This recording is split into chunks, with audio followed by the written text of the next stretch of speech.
Lo que nosotros tenemos es que en los primeros siglos las herejías son fundamentalmente herejías cristológicas sobre la persona de Cristo. Pero en la época moderna vamos a comenzar a ver herejías antropológicas que niegan la verdad sobre el hombre.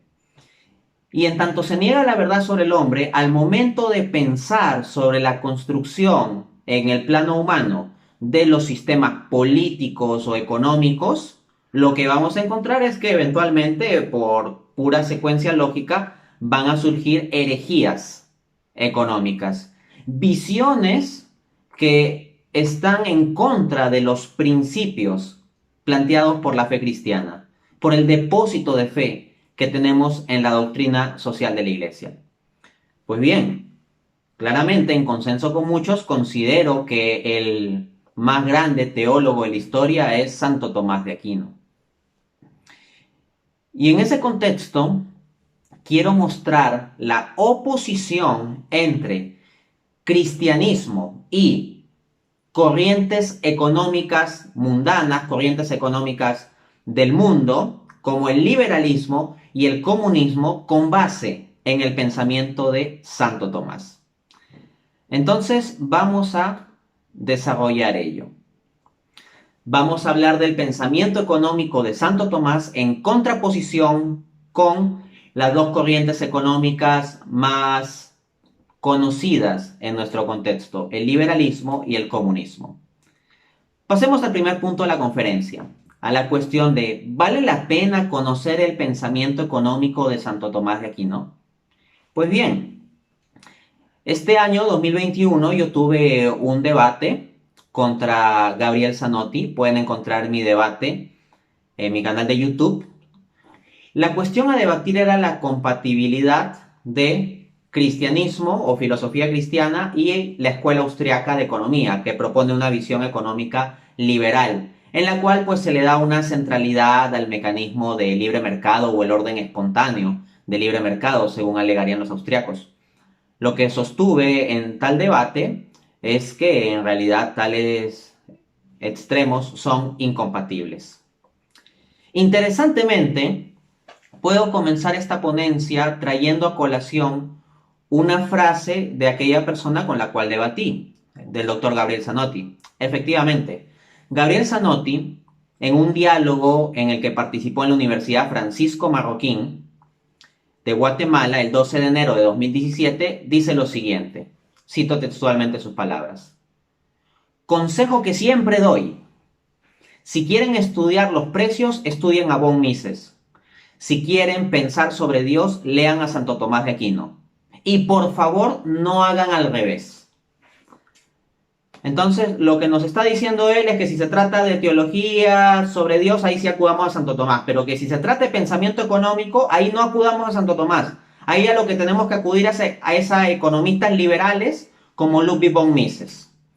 Pues bien, yo voy a ser desobediente a ese consejo que él siempre da, porque él mismo dice el consejo que siempre doy, y más bien lo que voy a hacer es tomar en cuenta lo que Santo Tomás de Aquino dice sobre la economía, lo que Santo Tomás de Aquino dice sobre los precios, y mostrar cómo este santo puede darnos una perspectiva muy interesante sobre los asuntos económicos.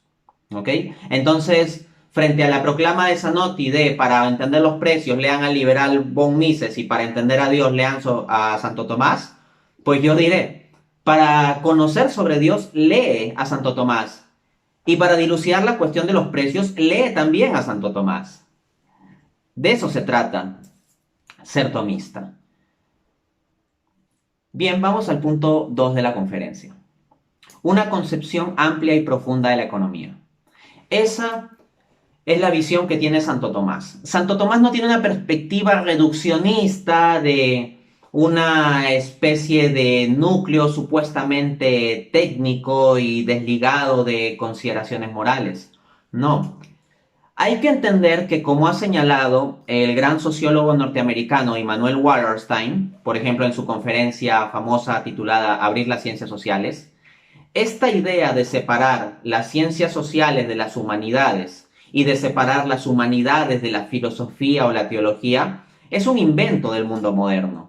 Esto no ha sido así necesariamente a lo largo de la historia. De hecho, lo que nosotros encontramos es que en los esquemas de los pensadores antiguos o de la Edad Media, lo que hay es un pensamiento conjunto, en donde la economía y la política no se desligan de la moral. Y a su vez, la moral no es entendida de una forma separada o incluso en ruptura con lo teológico. No, más bien la economía entra dentro de lo que se llamaba filosofía moral.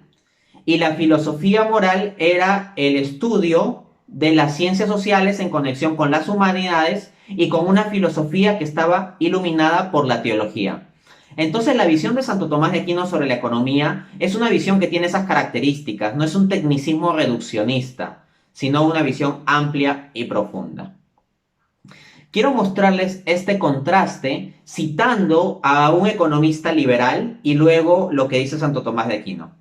Miren lo que dice Ludwig von Mises, el economista tal vez más influyente de la escuela austríaca de economía, que es un enfoque liberal que confía las cosas al libre mercado, ¿no? Dice Ludwig von Mises en su libro La acción humana, capítulo 8, abro cita. La cooperación social no tiene nada que ver con el amor personal o con el mandamiento general de amarse los unos a los otros. Luego, Santo Tomás de Aquino dice exactamente lo contrario de lo que dice Ludwig von Mises. Efectivamente, en la Suma contra Gentiles, libro 3, capítulo 117, dice Aquino, es preciso que los hombres se unan entre sí con mutuo amor. Los hombres son amados por Dios, quien les preparó la fruición de sí mismo como fin último. Como el hombre es naturalmente un animal social, precisa ser ayudado por los demás para conseguir su propio fin. Entonces, Santo Tomás aquí lo que está examinando es la cuestión de la cooperación social, de cómo los seres humanos requerimos cooperar unos con otros. Pero Santo Tomás no se queda meramente en el mundo de los fines naturales y de que tengamos para comer, para llenarnos la barriga y punto, sino habla de conseguir nuestros fines. Y ciertamente tenemos ciertos fines naturales, pero el fin último nuestro es Dios, el fin sobrenatural. Y en ese sentido dice que es preciso que los hombres nos unamos entre nosotros con mutuo amor. Y Santo Tomás no vincula esto simplemente a que nos amemos cuando vamos a misa los días domingos o cosas por el estilo. No, Santo Tomás vincula esto también a las transacciones económicas. Si ustedes van a la Suma Teológica, a la Secunda Secunde, cuestión 77, van a encontrar que Santo Tomás discute la cuestión del precio justo. Y al discutir la cuestión del precio justo, Santo Tomás dice que uno de los elementos que por justicia debemos tener en cuenta es la situación del prójimo. Y no para aprovecharnos de él para cobrarle más si es que tiene más necesidad y está dispuesto a pagar más. No, sino Santo Tomás dice que si vemos al prójimo en situación de particular necesidad, eso también hay que tenerlo en cuenta. Y tenerlo en cuenta en un sentido moral. Entonces Santo Tomás no hace una dicotomía fuerte o una separación artificial o artificiosa entre lo económico y lo moral. Porque todo acto económico, todo acto de comprar, vender, invertir o dejar de comprar, dejar de vender o dejar de invertir, implica un acto consciente del ser humano. Y todo acto consciente es pasible de juicio moral y todo acto consciente tiene su dimensión moral y puede ser moralmente categorizado. Así que Santo Tomás de Aquino no va a hacer un análisis económico desligado de la moral, ni va a tener una moral desligada de la teología. Todo lo contrario del planteamiento del economista liberal Ludwig von Mises en la cita que les he referido. Sigamos avanzando porque hay bastante que analizar. Y vamos al punto 3 de la conferencia, la cuestión que ya anuncié, la del precio justo. Citaré de nuevo al economista liberal Ludwig von Mises en La acción humana, capítulo 27, dice: si la doctrina del precio justo de Santo Tomás habría sido en práctica, todavía prevalecerían las condiciones económicas del siglo XIII. Entonces, en la visión de von Mises, pues Santo Tomás es simplemente un tipo anticuado que se quedaría en su época del siglo XIII y si nosotros siguiéramos su esquema de pensamiento sobre los precios, permaneceríamos en el siglo XIII, ¿no? En las mismas condiciones productivas, o sea, no hubiéramos avanzado. Ahí tenemos que preguntarnos algunas cosas, ¿no? Tenemos que preguntarnos, por ejemplo, en qué medida es bueno un progreso económico, o mejor dicho, un crecimiento económico en un contexto en que hay una degeneración moral. y en que múltiples de los productos asociados a ese crecimiento económico se asocian a tal degeneración moral. Si hubiera más crecimiento económico que se obtuviera, por ejemplo, explotando a trabajadores, dañando el medio ambiente o vendiendo cosas inmorales, pues yo no estoy automáticamente seguro de decir que eso es bueno. De hecho, tendría a estar automáticamente seguro de decir que eso no es bueno. Entonces, el hecho de juzgar la doctrina del precio justo simplemente en términos de si hace aumentar o no la producción, pues es un esquema muy materialista, por cierto. Pero vamos a dilucidar el pensamiento de Santo Tomás de Aquino sobre el precio justo y vamos a ver cómo tiene actualidad para nuestra vida práctica en el siglo XXI, a nivel de individuos y a nivel de sociedades. Para esto dilucidamos un poco la teoría del valor de Santo Tomás. En teoría económica, de profesión soy economista, hay dos grandes enfoques sobre el tema del valor. La teoría objetiva del valor y la teoría subjetiva del valor. La teoría objetiva del valor dice que el valor es algo intrínseco de las cosas, que no depende de la valoración subjetiva de la persona, sino que es una cualidad que las cosas tienen en sí mismas independientemente de nuestra valoración. En cambio, la teoría subjetiva del valor va a decir que el valor de las cosas depende de la percepción, necesidad o gustos de cada uno. Partidarios de la teoría objetiva del valor son los marxistas, y precisamente algo que vamos a cuestionar en esta conferencia es al enfoque marxista, al comunismo también. No solo el liberalismo, vamos a atacar también al comunismo, que es una gravísima herejía. El tema es, claro está, que hay todo un conjunto, lamentablemente hoy día amplio, de católicos confundidos que creen que el catolicismo es compatible con el liberalismo económico. En cambio, hoy en día ya no hay casi gente que diga que el catolicismo es compatible con un comunismo de estilo marxista. De hecho, eso era bastante popular hace unas décadas. Hace unas décadas, con la moda de la teología de la liberación, sí había múltiples jóvenes, por ejemplo, que estaban ahí metidos con esta idea de que catolicismo y marxismo podrían ser compatibles. Hoy en día, encontrar un joven que defienda eso, pues si bien tal vez es posible, es raro. En cambio, encontrar jóvenes que defiendan que el liberalismo económico y catolicismo son compatibles, te encuentras a varios. De ahí que haya que aclarar un poco más ese tema. Pero bueno, vayamos con la teoría objetiva del valor de los marxistas. Les cito directamente las palabras de Marx. En su obra El Capital de 1867, en el tomo 1, capítulo 1, dice Marx: es sólo la cantidad de trabajo socialmente necesario, pues, o el tiempo de trabajo socialmente necesario para la producción de un valor de uso, lo que determina su magnitud de valor. Lo que quiere decir Marx es que el valor de los bienes viene determinado por la cantidad de trabajo social necesario invertido en su producción. Entonces, independientemente de cómo tú lo valores subjetivamente el bien ya tiene un valor objetivo dado por esa cantidad de trabajo social necesario. En contraste, está la teoría subjetiva del valor. Karl Menger, fundador de la Escuela Austriaca de Economía, en su libro Principios de Economía de 1871, en el capítulo 3, dice, abro cita: el valor no es nada inherente a los bienes. El valor no existe fuera de la conciencia de los hombres. El valor de los bienes es totalmente subjetivo. Entonces, noten la contraposición, ¿no? Marx dice es solo la cantidad de trabajo socialmente necesario lo que determina el valor de los bienes. Y Karl Menger de la Escuela Austriaca dice el valor es totalmente subjetivo. Punto de vista contrapuestos.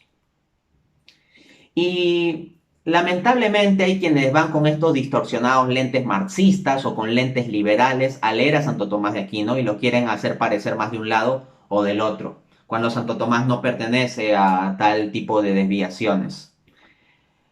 Así, Daryl Cohen y Barry Wilbright, en su artículo Una defensa del concepto tomista del precio justo, publicado en la revista académica Business Ethics Quarterly, escriben lo siguiente: un grupo insiste en que Aquino definió el precio justo como el pago necesario para cubrir el trabajo y materiales del vendedor.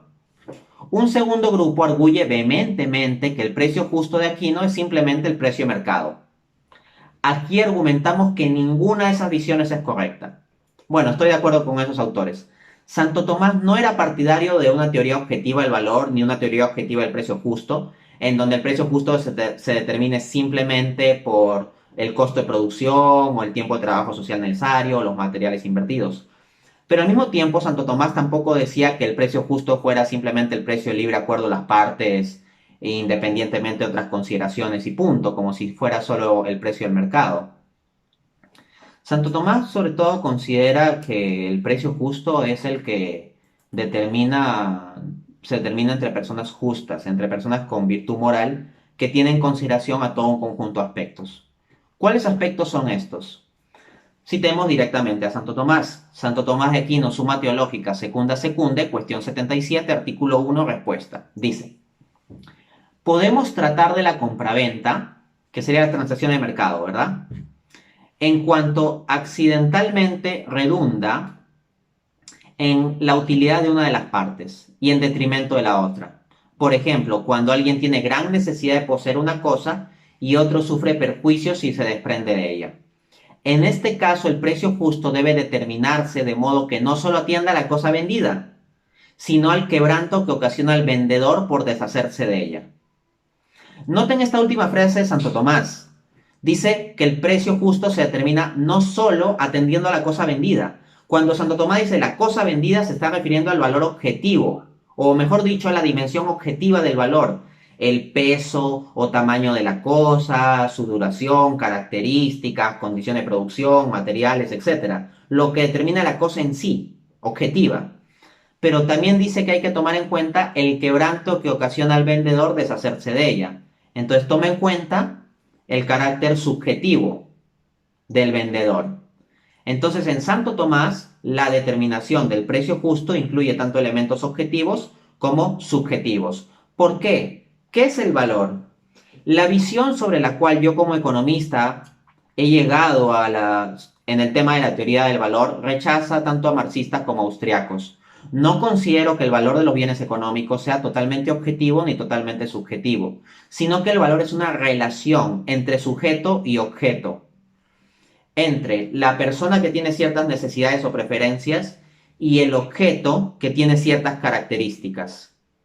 De este modo, hay un elemento dado objetivamente por las características que en sí mismo tiene el objeto, independientemente de la conciencia del individuo, pero al mismo tiempo hay elementos de la conciencia o preferencia del individuo. Entonces el valor es una relación entre sujeto y objeto. Bien. Dicen también Daryl Cohen y Barry Wilbright en el mismo artículo, el precio justo tomista es el precio que sería acordado por una persona justa como parte de un intercambio. Ese precio de la persona justa toma en cuenta el bienestar de los individuos en la transacción y el bien de toda la comunidad. Tal precio no se reduce al precio que cubre el costo ni al precio de intercambio de mercado. Fin de cita. Por ejemplo, en la lógica del libre mercado, en la lógica capitalista, ¿qué es lo que buscamos como compradores? Siempre conseguir un bien lo más barato. O sea, dado cierta cantidad y calidad, buscamos que sea lo más barato posible. Pero por favor, como cristianos, parémonos unos momentos a reflexionar. Mira, si tú regateas demasiado en un puesto de ropa, y si se presiona mucho con comprar ropa barata, el punto es, ¿en alguna vez te has preguntado qué hay detrás de la producción de esa ropa barata? En el sector textil hay mucha explotación laboral. Esa ropa glamorosa que se vende en tiendas como Zara, por ejemplo, o tiendas incluso de más glamour y nivel y todo ello, en países del primer mundo, no suele ser fabricada en primer mundo. Esa ropa suele ser fabricada en el tercer mundo, en países pobres, en condiciones laborales terribles. Y al mismo tiempo los que proveen los materiales muchas veces se les paga poquísimo, que son campesinos o asociaciones de personas muchas veces pobres. Entonces, si hablamos de comunidad y pensamos en términos ya de una comunidad global, lo que nosotros encontramos es que nuestra actitud sistemática de nuestra lógica de mercado, en el mercado libre ahí, de buscar siempre el menor precio, puede llevar a que los vendedores presionen a las empresas y las empresas presionen a sus proveedores y los proveedores presionen a los subcontratistas para procurar costos más bajos. Y esos costos más bajos no suelen obtenerse reduciendo los beneficios de tiendas como Zara, suelen obtenerse reduciendo los salarios y condiciones laborales de personas de la India o de Tailandia o de Taiwán o de República Dominicana o de El Salvador. Entonces, alguien que piensa en el precio justo debe considerar estas condiciones.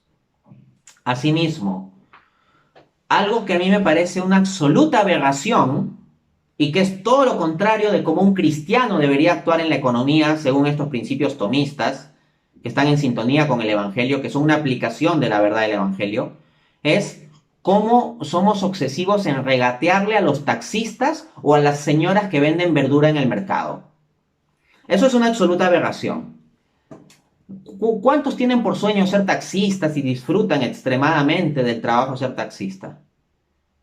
En general, las personas que hacen taxi es porque por determinadas restricciones económicas del mercado laboral en que se encuentran o restricciones económicas propias, se ven en el curso de tener que tomar esa opción. Pues bien, hoy en día utilizamos bastante los aplicativos. Muchas veces los aplicativos les pagan una miseria. Aplicativos como Uber, Bit, etcétera, cobran unas comisiones y para ser competitivos estos aplicativos dan precios bajos. Y estas personas ganan bastante poco. Al mismo tiempo, si paramos un taxi, ¿qué es lo que hacemos? Comenzamos a regatearle. Pensamos siempre en conseguir el viaje lo más barato posible. No importa qué precio nos diga el taxista, siempre vamos a decir nada menos. Entonces estamos automáticamente configurados a pedir menos. Pero un hombre justo, desde la perspectiva atomista, debería pararse a pensar en un momento y, oye, este taxista tiene familia. Este taxista tal vez ha estado dando vueltas con su taxi durante 2 horas tal vez y no ha conseguido a nadie. Oye, se le ve cansado. Oye, ahora es tarde. Oye, ahora hay mucho tráfico. Va a ser pesado para él, etcétera.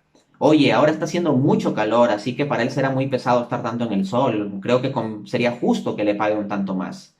Esas son las consideraciones de precio, no meramente caritativo, esto no es mera caridad, sino según Santo Tomás, de justicia. Las consideraciones de justicia que un hombre justo debe hacer en este tal tipo de transacciones.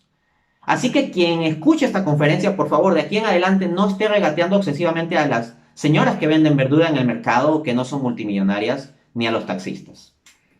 ¿Ok? Que en general, pues mientras no te cobre un precio descaradamente alto, cosa que no suele suceder con los taxistas, a veces pasa, pero pocas veces porque ellos saben que si hacen eso, pierden el viaje. La gente no va a querer ir. Tal vez varios de los que escuchan esta conferencia nunca en su vida se hayan puesto a pensar sobre ese asunto. ¿Saben en parte de culpa de quién es eso? De gente como Ludwig von Mises, que dice, bueno, no, esta doctrina del precio justo nos dejaría en el siglo XIII. O voy a tener que decirlo, cuando sucede que hay declaraciones de personas como Gabriele Zanotti que dice, cuando se trata de los precios, lean a von Mises y no lean a Santo Tomás de Aquino. Si tú lees solo a von Mises y no lees a Santo Tomás de Aquino, estas consideraciones humanas y morales sobre transacciones económicas que aquí te estoy trayendo, como economista que soy y como católico que soy, tal vez nunca las vas a pensar, pues. Vamos a citar a otro liberal, porque de aquí no se me van a escapar los liberales. O sea, ya los agarré y vamos a seguir. Luego también le va a tocar su boleto a los marxistas. Friedrich von Hayek, discípulo de Ludwig von Mises, Premio Nobel de Economía de 1974, en su libro Derecho, Legislación y Libertad, volumen 2, dice, abro cita, en una sociedad libre en que la situación de los diferentes individuos y grupos no es consecuencia del designio de nadie, las diferencias de remuneración no pueden en rigor ser calificadas de justas o injustas. Nada tiene que ver con la forma en que el proceso impersonal de mercado asigna el dominio de los bienes y servicios. No puede ser tal proceso justo ni injusto por tratarse de resultados que no han sido pretendidos ni previstos y que dependen de una multitud de circunstancias que nadie en su totalidad conoce. Fin de cita. Básicamente lo que Hayek está diciendo aquí es que como el mercado es un orden extenso muy complejo y como al final no podemos predeterminar los resultados, no podemos decir que los resultados sean justos o injustos. Pero ¿es el mercado acaso algo separado en otro universo, en otro mundo respecto a nuestras acciones conscientes como agentes morales? No. Entonces, el mercado está compuesto por la interrelación compleja, claro está, yo no niego que sea compleja, pero por la interrelación compleja de múltiples personas en actos conscientes de comprar o vender. Y acá hay una categorización moral. Entonces, Hayek te dice que las transacciones de mercado no pueden ser calificadas como justas o injustas. En cambio, Santo Tomás te va a decir que sí debe haber consideraciones de justicia en el mercado. Y de hecho, la doctrina social de la Iglesia Católica habla de justicia social. De hecho, la atención a la justicia social es algo que está explícito en el Catecismo de la Iglesia Católica. 10 Santo Tomás de Aquino, secunda secunde, cuestión 77, artículo 1, respuesta en la Suma Teológica. Nadie debe vender a otro una cosa mayor a mayor precio que su valor. Este sistema publicitario que tenemos en el capitalismo actual, en donde constantemente, por técnicas de neuromarketing y de espiar hasta el último detalle de nuestras vidas por medio de la información que se recopila sobre nosotros en redes sociales, porque si son gratuitas es porque nosotros somos el producto para que nuestra información se venda a agencias publicitarias para que nos focalicen la información. Esta economía se basa en manipular y exacerbar las percepciones. Entonces, se basa en manipularnos para artificialmente pagar más por las cosas que lo que es razonable. Eso es injusto. Hacer eso es pecado, según apunta Santo Tomás en la Suma Teológica al tratar de esta cuestión. Los gurús del marketing, Al Ries y Jack Trout, en su libro Las 22 leyes inmutables del marketing, en la ley número 4 dicen, la batalla del mercado es una batalla de percepciones y la labor del marketing es manipular esas percepciones. Pues bien, esa manipulación de percepciones es a lo que se opone Santo Tomás de Aquino. Esto es ilegítimo, pero tal manipulación hacia el consumidor es algo estructural en nuestro sistema económico. Pasemos al punto 4 de la conferencia, el asunto de los impuestos. Los liberales salen diciendo, viva la libertad, todo impuesto es un robo, el Estado no puede cobrar impuestos porque todo impuesto es un robo. Para que vean que esto no es una falacia de hombre de paja, le cito al reconocido economista liberal austriaco Murray Rothbard, quien en su libro La ética de la libertad dice, abro cita, los impuestos son un robo, sencilla y llanamente, un robo en gran y colosal escala que ningún criminal reconocido esperaría siquiera cubrir. Fin de cita. Entonces, la visión de los liberales, el impuesto es un robo. Pues bien, ¿qué nos dice Santo Tomás? Porque hay incluso liberales que se pretenden tomistas, como Gabriel Zanotti, con el cual debatí. Santo Tomás, en su comentario a la carta a los romanos, numeral 1039, porque, ojo, Santo Tomás hizo comentarios a libros bíblicos, nos dice lo siguiente: todos deben obtener un sustento de su ministerio. Por tanto, como los gobernantes realizan un ministerio, deben recibir impuestos de la gente como salario por su ministerio. Santo Tomás está comentando aquí el capítulo 13 de la carta de San Pablo a los Romanos. Lean por sí mismos el capítulo 13.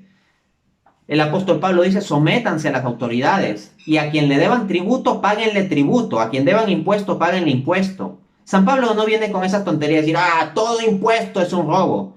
Ojo, yo entiendo que hay impuestos injustos, y en la misma Biblia, por ejemplo, en el Antiguo Testamento, se alza la voz de los profetas en ocasiones con impuestos injustos o excesivos, pero nunca ha sido la visión bíblica de que todo impuesto por su sola esencia ya es injusto o un robo. La visión bíblica es que los impuestos son una institución legítima, pero de la cual eventualmente se puede abusar. Entonces, el abuso no quita el uso, ¿ok? No es que todo impuesto sea intrínsecamente malo. Asimismo, Santo Tomás de Aquino, en su comentario a la Carta a los Romanos, numeral 1042, dice, es claro que la justicia requiere que los súbditos den lo que es debido a sus gobernantes. Fue llevado hasta el rey uno que le debía 10.000 talentos, Mateo 18:24, cita Santo Tomás el Evangelio. Dad al César lo que es del César y a Dios lo que es de Dios, Mateo 22:21. Esa frase que dice Jesús, dad al César lo que es del César y dad a Dios lo que es de Dios, ¿cuándo la dijo? Después de que pidió una moneda. ¿De quién es la cara que está llena esta moneda? Del César, respondió la gente. Den al César lo que es del César. Y lo que le habían preguntado previamente a Jesús es si es lícito pagar impuestos al César. Entonces, Jesús, en lugar de decir como Ray Rothbard o ciertos libertarios ahí del internet, no paguen impuestos al César porque todo impuesto es un robo, Jesús no vino a decir esas estolideces. Jesús dijo, dad al César lo que es del César con una moneda, es decir, denle estos impuestos al César y a Dios ríndanle la adoración y el honor. A Dios lo que es de Dios. Finalmente, para cerrar esta sección, Santo Tomás de Aquino, comentario a la carta a los romanos. 10 Santo Tomás. en el numeral 1043. Él, se refiere al apóstol Pablo, especifica qué deuda tiene que ser pagada públicamente, diciendo, tributo a quien deban tributo. Romanos 13:7. Porque esto se paga al gobernante para que pueda gobernar el país en paz y tranquilidad. Impuesto al que deban impuesto. Romanos 13:7. El cual se paga al gobernante en ciertos lugares como peajes para la reparación de los caminos o la seguridad del viaje, o por los gastos incurridos cuando el gobernante se traslada a lo largo del país. Entonces Santo Tomás entiende que el gobierno, la instancia de gobierno, tiene gastos operativos y esos gastos operativos deben ser sufragados. Santo Tomás de Aquino no era un anarcocapitalista que hablaba de la abolición del gobierno. Bien, vamos al punto 5 de esta conferencia. Nada de orden espontáneo. Los economistas austríacos plantean el orden espontáneo como asunto central. Esto no es una difamación que yo planteo, no, es lo que confiesan los mismos partidarios de la escuela austríaca, como el señor Zanotti, en su conferencia Cómo estudiar los principios generales de la escuela austríaca, dada el 22 de enero de 2019. Dice, esto es algo en que todos los economistas austríacos coinciden, orden espontáneo. El precio funciona como un orden espontáneo, porque son los ofertantes los bienes y servicios que, al buscar mayor rentabilidad, van hacia las señales que le van comunicando sobre la escasez relativa en el mercado. Entonces eso, uno se guía del sistema de precios, uno busca mayor beneficio, mayor rentabilidad y se va a generar un orden espontáneo. El padre de la economía, Adam Smith, en su libro Investigaciones sobre la naturaleza y causa de la riqueza de las naciones, libro 4, capítulo 2, nos da la cita de la famosa mano invisible. Dice Smith, todo individuo trata de emplear su capital de forma tal que su producto tenga el mayor valor posible. Generalmente no pretende promover el interés público, ni sabe cuándo lo está fomentando. Lo único que busca es su propia seguridad, solo su propio beneficio. Y al hacerlo una mano invisible, lo lleva a promover un fin que no estaba en sus intenciones. Cuando busca su propio interés, termina promoviendo el de la sociedad más eficientemente que si realmente pretendiera promoverlo. Básicamente lo que está diciendo Adam Smith es que si cada empresario actúa de forma egoísta, por medio del mecanismo de mercado, una mano invisible, el mecanismo de mercado, va a hacer que ese egoísmo de cada empresario termine generando efectos beneficiosos para toda la sociedad, en términos de más bienes, más baratos o de mejor calidad, porque el empresario quiere enriquecerse. Sin embargo, Santo Tomás no cree en un orden espontáneo automático que vaya a transformar el egoísmo en un resultado bueno para el bienestar social. Por ejemplo, en su libro sobre el reinado, libro 1, capítulo 1, apunta Santo Tomás. Por cuanto hay muchos hombres juntos y cada uno busca su propio interés, la multitud se disolvería y esparciría, a menos que haya alguna instancia que cuide de lo que concierne al bienestar común. Por tanto, en toda multitud debe haber un poder que gobierne.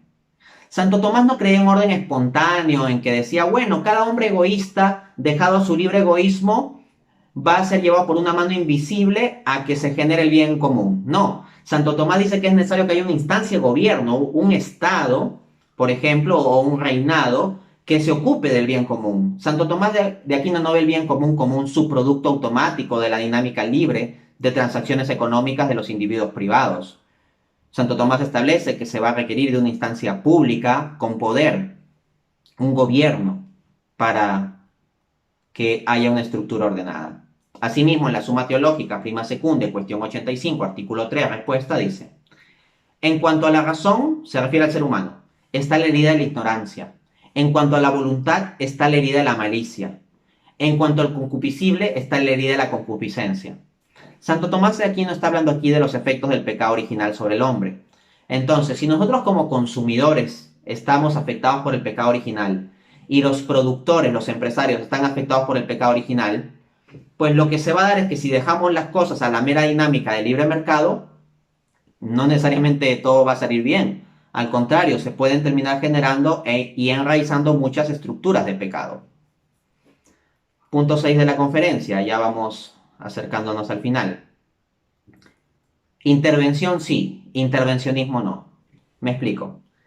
Un intervencionismo en el que se confía absolutamente toda la dinámica económica al Estado y se anulan los agentes privados y se anula el mercado sería nefasto. Yo no estoy planteando en ningún momento que se elimine el libre mercado. Lo que estoy diciendo es que debe haber mercado y que en general debe haber libertad de transacción, pero con ciertas regulaciones y restricciones y límites más allá del minimalismo que pretenden los liberales. Pero el pecado original también afecta a los gobernantes. Entonces yo no creo que haya unos gobernantes que estableciendo una dictadura del proletariado, como proponen los marxistas, vayan a arreglar el asunto.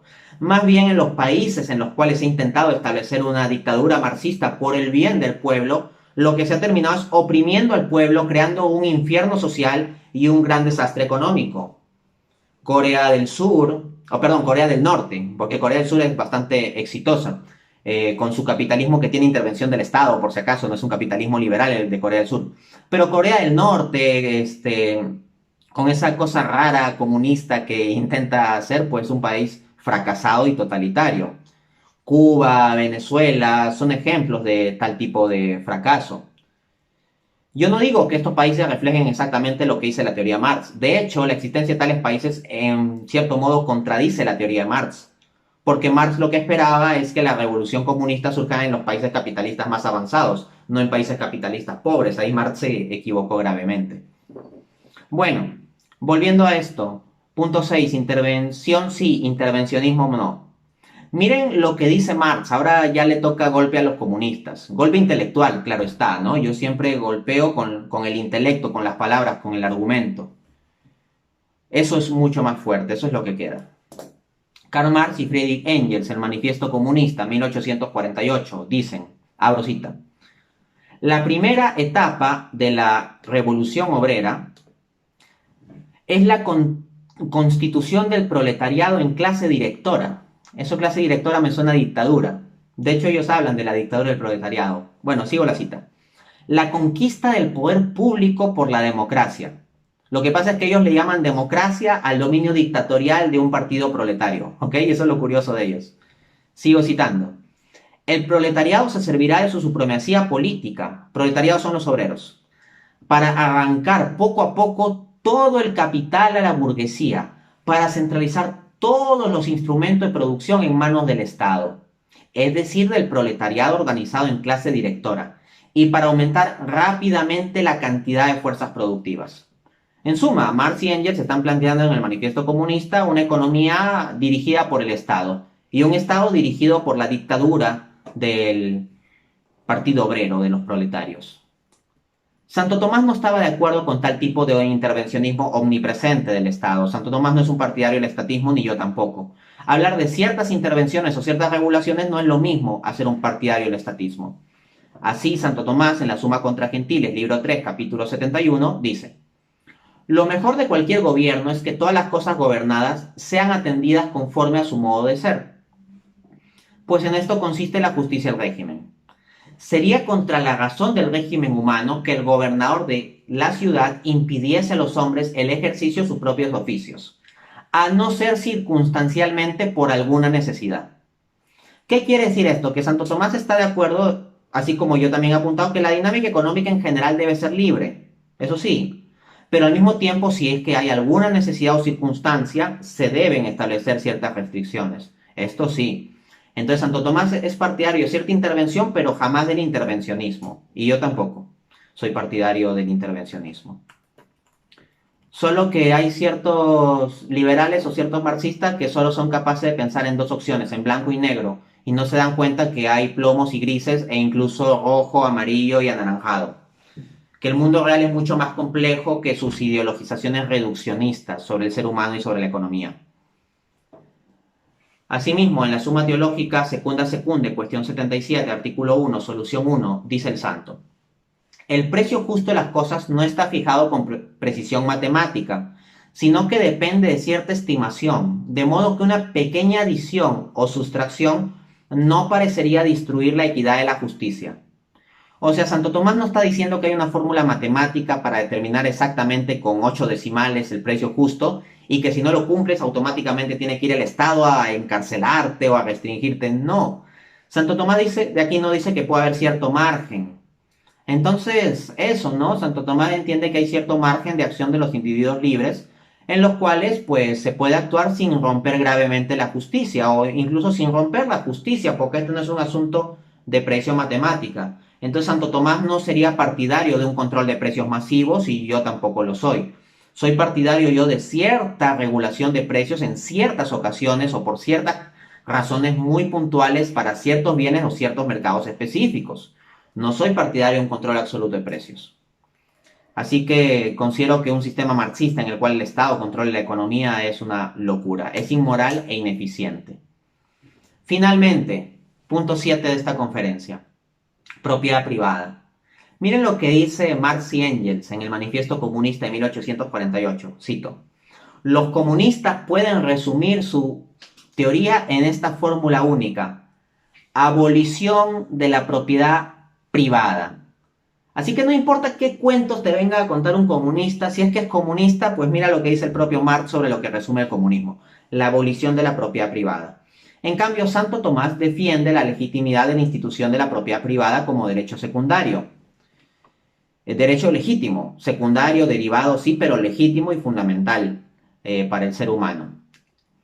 Santo Tomás de Aquino, Suma Teológica, Secunda, cuestión 66, artículo 7, respuesta, dice: es lícito que el hombre posea cosas propias, y es también necesario en la vida humana por tres motivos. Primero, porque cada uno es más solícito en gestionar aquello que con exclusividad le pertenece que lo que es común a todo o muchos, puesto que cada cual, huyendo del trabajo, deja a otros el cuidado de lo que conviene al bien común, como sucede cuando hay multitud de servidores. Piensen, por ejemplo, cómo es la limpieza de los baños en un colegio privado y en un colegio público, o en una universidad privada y en una universidad pública. O cómo es la limpieza de los baños en el hogar de cada uno comparado con un baño público o comparado con el baño de una institución pública. Entonces se cumple lo que dice Santo Tomás. Santo Tomás es un hombre inteligente y realista. Sabe que si no hay propiedad privada y todo va es lo público, la gente va a descuidar las cosas, así como se descuida un baño público. ¿Ok? Y no queremos un mundo que sea como un baño público, ¿verdad?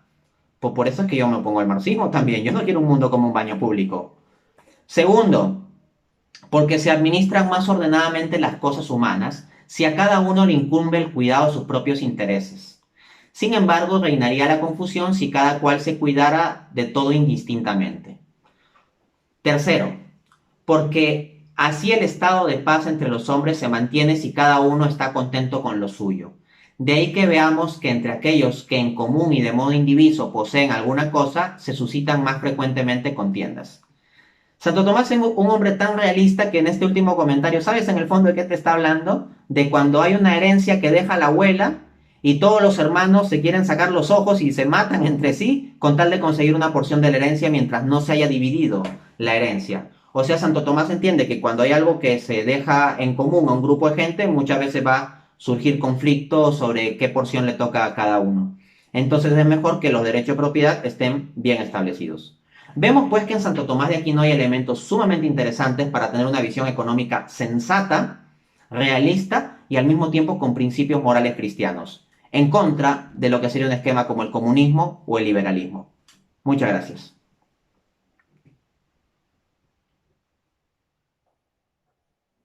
Las gracias a nuestro ponente Dan Turbina y al momento que lleguen las preguntas para poder ir desglosando algunas dudas. Quería hacerte una consulta, Dante, si me permites. Con respecto a unas charlas que he visto en YouTube con Miklos Lucas. No hace mucho hicieron un vivo y ahí hablabas algo muy interesante, sencillo pero profundo. Y era referido a que cuando siempre se busca esa dicotomía de derecha-izquierda, ¿no? Ya sea liberalismo, libertarismo por la derecha o comunismo, socialismo por la izquierda, tú lo sintetizabas con que no es ni ir a la derecha o a la izquierda, sino ir arriba, a la trascendencia. Y eso, me imagino que está también versado dentro de lo que deja como legado Santo Tomás de Aquino, ¿no? Con todas sus reflexiones sesudas. Exactamente. Por ejemplo, tomemos un caso muy práctico como el del taxista que yo ponía. Si yo voy a contratar un taxi o voy a comprar verdura en el mercado, si pienso, por ejemplo, desde las lógicas de la izquierda mundana y veo, por ejemplo, esta gente pobre, que hay injusticia, el maldito capitalismo que tiene esta gente así, voy a hacer una revolución violenta para derrocar a este capitalismo que los tiene así y vamos a cambiar las cosas, ese camino va a terminar oprimiendo a todos, más bien, ¿no? Esas soluciones radicales de izquierda no funcionan bien. En cambio, una solución de derecha es decir que no hay problema, o sea, mientras haya libre acuerdo entre lo que tú le quieres pagar al taxista y lo que él te recibe, pues ahí basta y punto, y ese precio ya sería justo. En cambio, la visión de Santo Tomás es iluminar el asunto desde arriba y decir hay consideraciones morales. Ese taxista es tu hermano en Cristo. O sea, Jesús dijo, Mateo capítulo 25, cuando venga a juzgarnos, tuve hambre y me diste comer, tuve sed y me diste beber, estuve desnudo y me vestiste. Entonces preguntarán los justos, Señor, ¿cuándo te vimos hambriento, desnudo y hicimos algo por ti? Y entonces Jesús responde, cada vez que lo hayáis hecho por uno de estos pequeños, lo habéis hecho por mí. Entonces tenemos que nuestras transacciones económicas a nivel individual y eventualmente a nivel social, comenzar a pensar en estos términos, comenzar a pensar en el otro. Cuando yo hago una transacción tengo que pensar al otro como alguien que es Cristo en cierto modo. Y si es una persona en situación de vulnerabilidad económica, con mucha más razón. Entonces por eso digo que para mí es una gran aberración que regateemos obsesivamente, especialmente a las personas de más vulnerabilidad económica. Nadie está regateando en un Starbucks ni para comprar una zapatilla Nike con un precio ultra inflado, pero sí le regatean a la señora las verduras. Es el chip un poco posmoderno que tiene la sociedad, es que en el consumismo destruyen prácticamente la racionalidad en ese aspecto. Y hay otro punto, Dante, si me permites, bueno, referido mucha gente piensa que el liberalismo es una mejor opción políticamente, económicamente hablando, pero cuando se remitan en la historia, se darán cuenta que el liberalismo prácticamente procreó al comunismo, ¿no? Como una antítesis para buscar una posición. Ya ambos van por caminos separados, pero pareciera, por su forma de ser, que ambos son anticristianos y buscan un mismo derrotero, ¿no? Y que podrían tener más coincidencias que diferencias. Ahí, aunque suene un poco contradictorio, pero ¿puedes desarrollar un poquito lo que he dicho? Me parece una idea muy inteligente. Efectivamente, esos extremos se retroalimentan. Por ejemplo, cuando en un país ha habido fracaso de comunismo, ¿qué es lo que la gente de ese país busca? Automáticamente. El otro extremo quiere liberalismo. Pensemos en el caso de Argentina, ahí los hermanos argentinos donde hay gente tan buena. Precisamente lo que se han tenido es un montón de gobiernos corruptos y populistas, ciertamente, y muchos de ellos con mentalidad marxistoide. Terrible esos gobiernos nefastos que ha habido en Argentina. Pero si eso los lleva a las garras de abrazar el liberalismo sin ponerle límites, a abrazar un credo liberal, ahí estamos en problemas. Pero les funcional al liberalismo, porque el liberalismo tiene más chance en la medida en que más va fracasando esas medidas populistas, estatistas o de inspiración marxista. Y al mismo tiempo, ¿dónde tienen fuerza los marxistas? Donde se ha dado estructuras económicas, donde hay agentes privados que se han beneficiado un montón y que no han generado el beneficio social que se esperaba según la mano invisible de Adam Smith, donde ha habido poderosos intereses privados que se han llenado los bolsillos, pero gente que sigue ahí muriéndose de hambre en esos mismos países. Entonces, justo en el contexto de ese capitalismo en donde simplemente uno se enfoca en los beneficios y supuestamente se genera el bienestar social, pero no se genera bienestar social, surgen partidos radicales comunistas.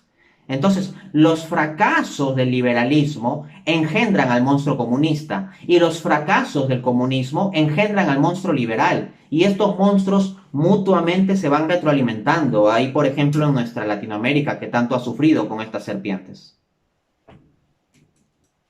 Bien, justamente en el chat, Marcela Tapia Jiménez hace la pregunta a la cual ya estaba dando respuesta y también nos escribe sobre una pequeña reflexión si no pecar de un capitalismo extremo ni de un comunismo radical. ¿Cuál es el justo medio, en todo caso, hablando políticamente, para los creyentes? Se dice que el conservadurismo, pero el conservadurismo también tiene una cierta división porque hay un movimiento secular muy fuerte dentro del conservadurismo. Claro, eso es lo que yo le apuntaba en la entrevista que tenía con Miklos Lucas, ¿no? Hablaba del problema desde un pensamiento cristiano de lo que se llamaría pelagianismo. El pelagianismo es una herejía que surge más o menos en el siglo V con un hombre llamado Pelagio, que planteaba que sin la necesidad de la gracia el hombre con su solo libre albedrío podía cumplir todos los mandamientos de Dios, e incluso de forma perseverante. El punto es que hablar de un conservadurismo, que vamos a conservar los valores tradicionales cristianos de Occidente cristiano, sin creer en la fe cristiana, sin la gracia de Cristo, simplemente con nuestro libre albedrío o esfuerzo político, un conservadurismo laico, desde una perspectiva cristiana hay que jugarlo como pelagiano. ¿Ok? Y en consecuencia está condenado al fracaso porque el pecado original hace que no va a bastar nuestras solas fuerzas naturales para lograr eso. Un conservadurismo laico no es suficiente. Más que hablar de justo medio, yo prefiero hablar de arriba. Me explico. A un extremo la izquierda, a otro extremo la derecha y bueno, tenemos como un centro. Pero ese centro estaría en el mismo plano horizontal del mundo. Entonces yo diría, yo podría hablar en cierto modo de un centro, porque claro, ambos extremos son como contrarios, pero yo no pondría este centro aquí. Gráficamente, si acá está la izquierda y acá está la derecha, yo pondría el centro así. Hacia arriba, o sea, viendo valores trascendentes. Entonces podríamos hablar de un conservadurismo cristiano, en cierto modo, si desde la perspectiva moral, y que sería una visión progresista en el sentido del progreso, no de valores posmodernos, sino de progreso económico y político. Un conservadurismo moral con una visión sensata para el progreso económico y político es lo que necesitamos. ¿Y saben quién da eso? La doctrina social de la Iglesia Católica. Lean las encíclicas. Milan, que también hay otra consulta, antes de pasar con el panel, que me gustaría tener alguna intervención muy importante, es sobre los católicos, ¿no? Y lo que referimos hace un momento, los creyentes, ¿pueden ser comunistas o es algo contradictorio? Pues es algo absolutamente contradictorio. El comunismo está condenado por el magisterio de la Iglesia. Así como el liberalismo está condenado, el comunismo también está condenado por el magisterio, ¿no? Así como yo he dicho que pretender ser católico liberal es como un círculo cuadrado, pues igual, pretender ser católico comunista es un círculo cuadrado. Sí, eso se reflejó mucho en las últimas elecciones, ¿no? A pesar de los idearios y todo lo que estaba versado en el plan del partido de gobierno actual, mucha gente, incluso seguidores de la Virgen y de muchos movimientos laicos, por una contraposición social en estos tiempos contra un partido de antaño, han preferido esa opción. Y eso preocupa porque se ve que no hay clara ni la doctrina de la Iglesia, ni el catecismo, ni la base de nuestra cultura, ¿no? Que son los que debemos preservar en este caso. En efecto, hay una confusión mental, o sea, este no es un problema de catolicismo, es un problema de católicos que no son fieles al catolicismo. Parenel, le escuchamos para alguna reflexión de esta importante ponencia del día de hoy. Sí, Dante, te escuchaba exponer acerca de los impuestos, ¿no? Pero mirando la realidad de nuestro Perú, ¿no te parece que sí es un robo los impuestos? ¿No me parece excesivo, no? El impuesto a todo, tienes un cuarto que te construiste con tanto esfuerzo, también tiene un porcentaje al Estado. Si compras un carro, hay que pagar también, ¿no? Por 3 años impuestos. Y así, ¿no? Se va agravando a todo. Y es el Estado el que pone, ¿no? La cantidad que te va a quitar. Entonces, en ese sentido, también le doy la razón a veces a los liberales, ¿no? Cuando cuestionan acerca de los impuestos. Ok, vamos a un conjunto de consideraciones. Padre, ¿usted alguna vez ha utilizado alguna carretera? Sí, claro, yo no estoy totalmente de desacuerdo que nos cobre, digo, o sea, no voy en exceso, ¿no? Digo, Ah, bueno, a ver, lo que yo he cuestionado es que hay liberales, no todos, ¿no? Pero hay liberales y que es un bloque importante, sí, que plantean que todo impuesto es un robo. Eso, que todo impuesto es un robo, es una idea absolutamente irrazonable y en contra de la tradición cristiana, en primera instancia. Es a esa idea a la que yo me he opuesto. Ahora bien, en la propia ponencia he indicado que en la visión cristiana los impuestos, si bien son una pues institución legítima, está sujeta a abusos o excesos. Entonces, que puede haber abusos o excesos, yo mismo lo he afirmado, ¿no? Decía que en el mismo Antiguo Testamento Hay varias proclamas de los profetas que se quejan de cómo el gobierno oprime con impuestos. Pero fíjense cómo el argumento de los profetas no es, oh, nos quieren cobrar de cada burro, de cada casa, de cada bien. No, ese no es el argumento de los profetas. El argumento de los profetas cuando alzan su voz contra impuestos excesivos en el Antiguo Testamento es que se oprime a las viudas y huérfanos.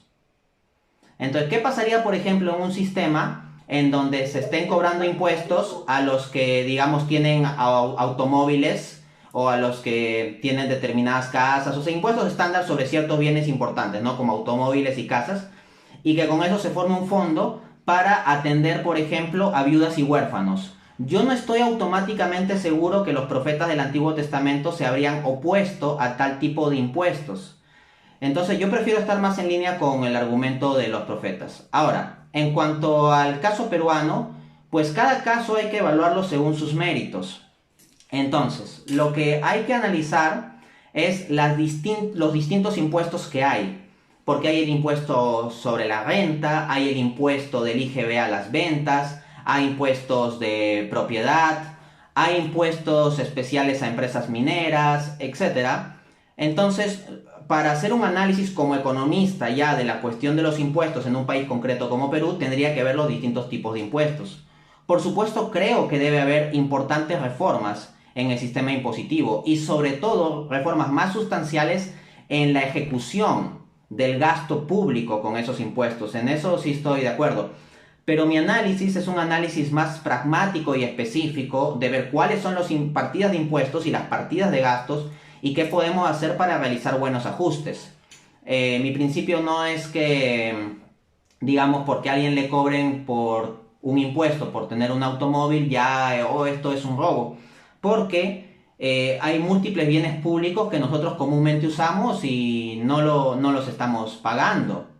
Entonces hay bienes públicos como los parques o la seguridad nacional o la seguridad interna, que es muy deficiente en nuestro país, pero existe. Si dejáramos todo esto a un sistema privado porque decimos, no, este gobierno ineficiente y corrupto pues no nos da buena seguridad, si dejáramos todo al sistema privado de seguridad, solo tendrían seguridad aquellos que puedan pagarse un ejército privado. O uno diría, bueno, que se legalicen las armas, ¿no? Sería complejo un sistema donde cada uno de los peruanos con la idiosincrasia que tenemos porte un arma y pueda disparar si es que le da la gana. Y uno dirá, bueno, pero puede haber un sistema judicial en donde se pueda dilucidar si una acción ha sido justa o injusta. La pregunta es, ¿quién le va a pagar a esos jueces? Si es una instancia pública, esto es mejor. Habrá que ver mecanismos, claro está, para combatir la corrupción.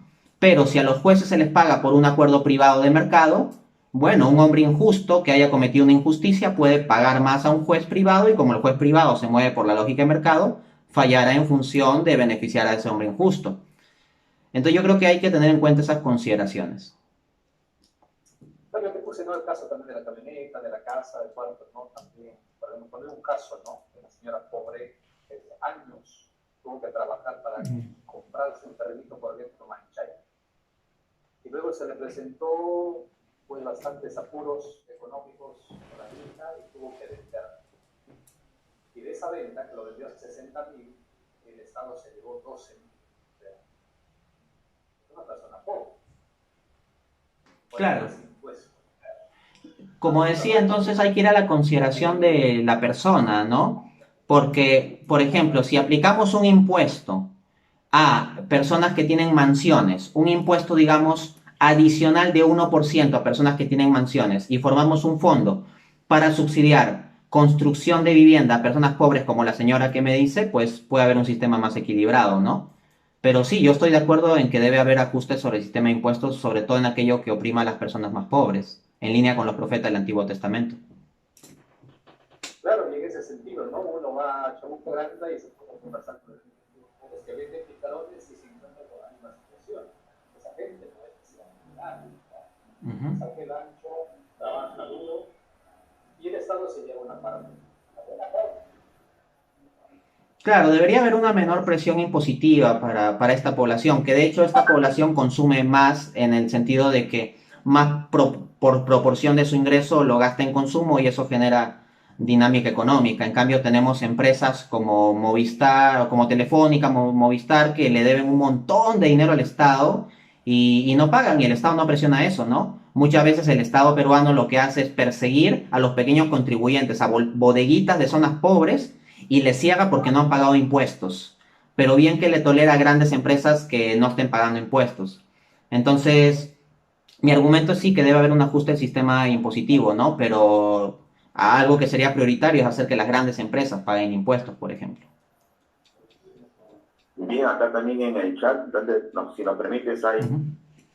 un participante, la señora Luz Carbo Travi, ha hecho dos preguntas ya. Una es por qué los católicos no quieren meterse en política, y la otra me parece mucho más interesante, que con referencia al servicio del agua potable, si debe privatizarse o seguir siendo del Estado.